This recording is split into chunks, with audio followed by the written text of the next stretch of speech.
Assalamualaikum warahmatullahi wabarakatuh. Kembali lagi dengan saya Ahmad Aryarif Luzfar Ar-Razi, Fakultas Keguruan dan Ilmu Pendidikan, Prodi Pendidikan Bahasa Inggris.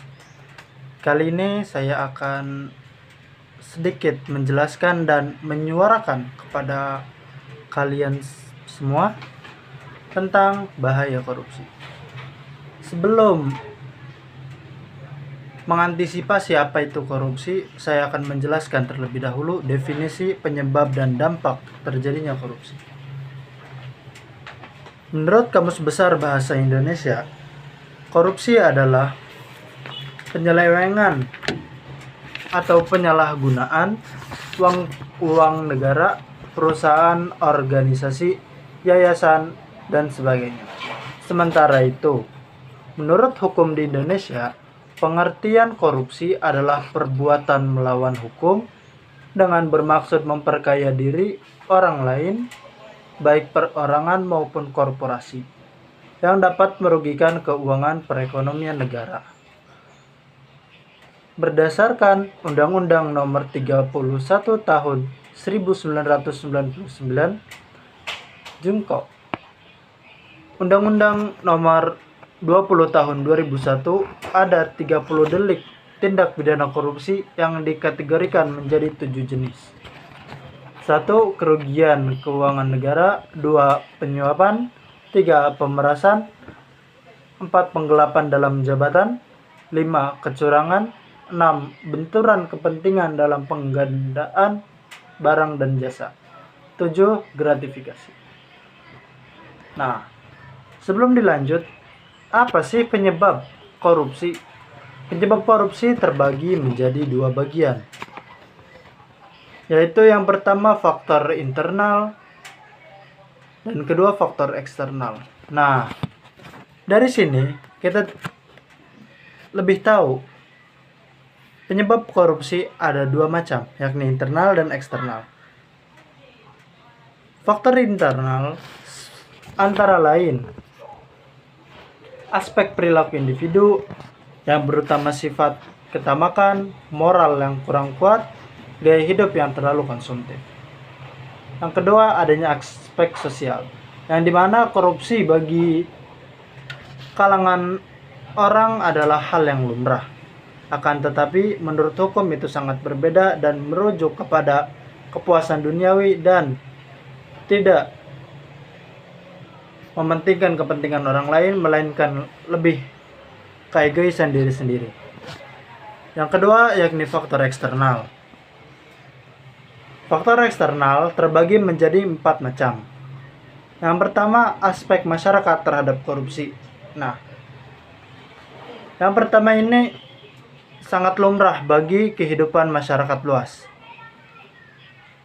Penyikapan korupsi di masyarakat luas sangatlah lumrah, akan tetapi banyak orang yang sungkan untuk menindaklanjutinya. Begitupun pihak-pihak berwajib dan pihak-pihak yang tersangkutan dalam tindak pidana korupsi. Yang kedua, faktor ekonomi. Sebenarnya, orang yang melakukan korupsi bukan aspek ekonomi, melainkan sifat gaya hidup yang terlalu konsumtif. Semakin banyak gaya konsumtif, semakin banyak pula inisiatif untuk melakukan korupsi. Jika dipikirkan, gaji seorang petinggi negara, aparatur pejabat, itu 3 kali lipat dibanding gaji UMR pada umumnya.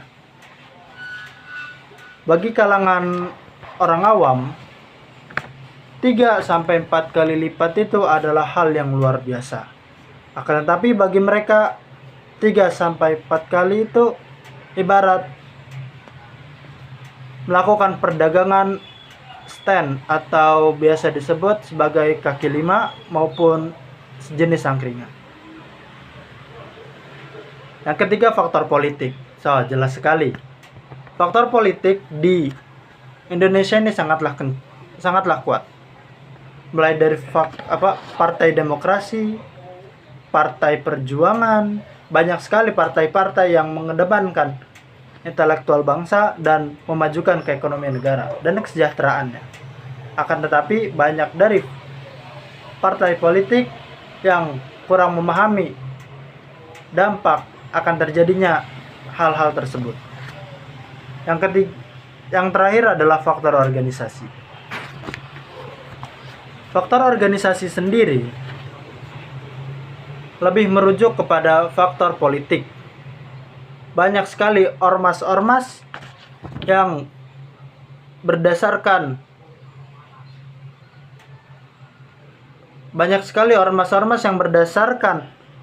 undang-undang yang menyelewengkan kewenangan,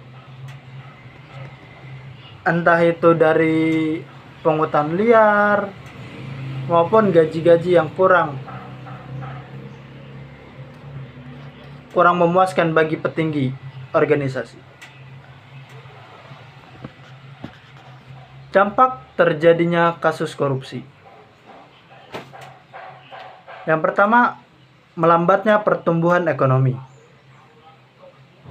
Sudah jelas sekali, melambatnya pertumbuhan ekonomi sangatlah menurunkan kebahagiaan bagi masyarakat umum.